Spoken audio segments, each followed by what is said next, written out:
That's going to be the real difficult challenge for him. All right, Sambit, Patra, come in there. From the BJP's point of view, do you see a new Rahul Gandhi today? Do you see a new opponent from the one that Narendra Modi was taking on as Shehzada in his speeches? Barkha, few ups and downs, the decibels in the speech does not make a man a new man.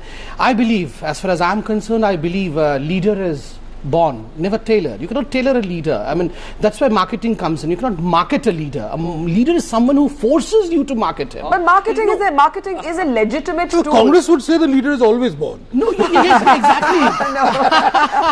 I mean, the qualities of the leader. I mean, there lies a difference.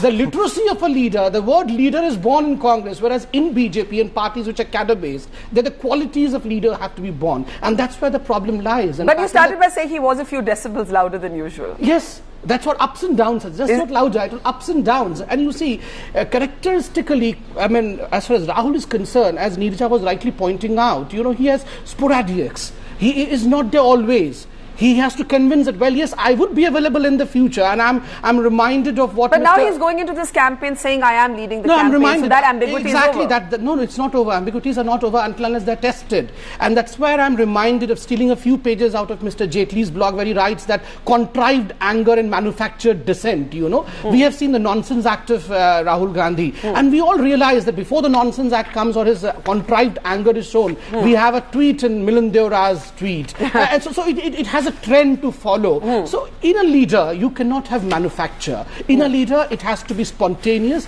In a leader he has to have feeling.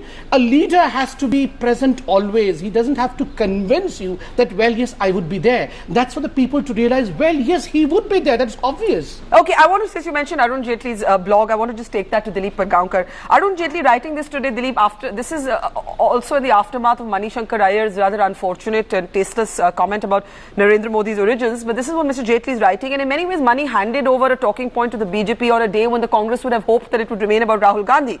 Now Arun Jaitley is writing, and let's just bring this up if we have it, the diminishing returns of a dynasty controlling a party are now visible. In 25 years, a Gandhi has not been the Prime Minister of this country. India indeed is changing. The Gandhis can control a party but not the nation. Dilip.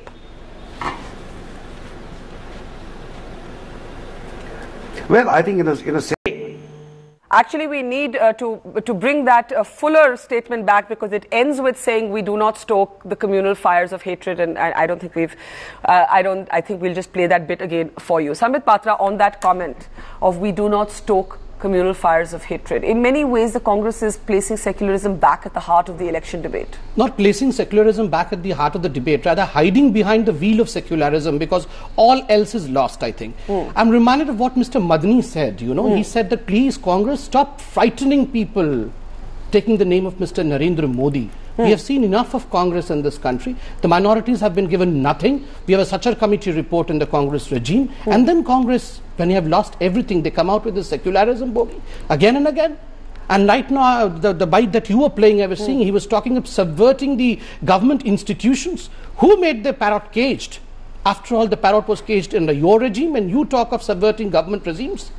I mean, this is all decibels game. It is almost like telling your lieutenants, the Senapatis of Congress and the Sena of the Congress, that, well, you are going to be butchered in 2014. May God be with you. We'll try our best. Dilip Pargaonkar, is the problem that the number of times Rahul Gandhi keeps talking about the BJP being a one-man-centric party, and he's obviously talking about Mr. Modi, and that's clear by now. The BJP will turn around and say you're a one-family-centric party. Is this a silly sort of focus for the Congress to adopt?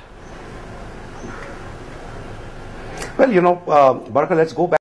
And you can, you know, anybody. The so-called primaries. We're going to explore that concept a little bit, but Sambit, does it at all diminish the criticism of the Congress having no inner party democracy when Rahul Gandhi says that in 15 seats we are going to try a mini primaries? The most important essence over here is totally their forte as to what they want to do within their party. But the essence is, it is a party where you have the whole drama around a single family. And they're talking about decentralizing things. They're talking about going back to the basics. It's almost like a fiasco. The most important essence, something very subtly that I observed today was, look, we had two speeches today. We had the Prime Minister of the country speaking, and we had Rahul Gandhi speaking. Right from the very beginning, we observed that there was a lot of hoopla, there was a lot of applause, a lot of claps and cheering for Mr. Rahul Gandhi. But when the Prime Minister of the country spoke, enumerating the so-called, I call them so-called achievements of the UPA, no crowd response. there was no crowd response. This shows that probably the cadre is not enthused by development of India. They are more enthused by the development of a singular family. And this, when this family speaks about decentralizing power, I believe this is kind of gimmickry, the same gimmickry that Arvind Kejriwal is playing. All right. There was another point about the Prime Minister's speech which I think is very interesting. Yeah. The Prime Minister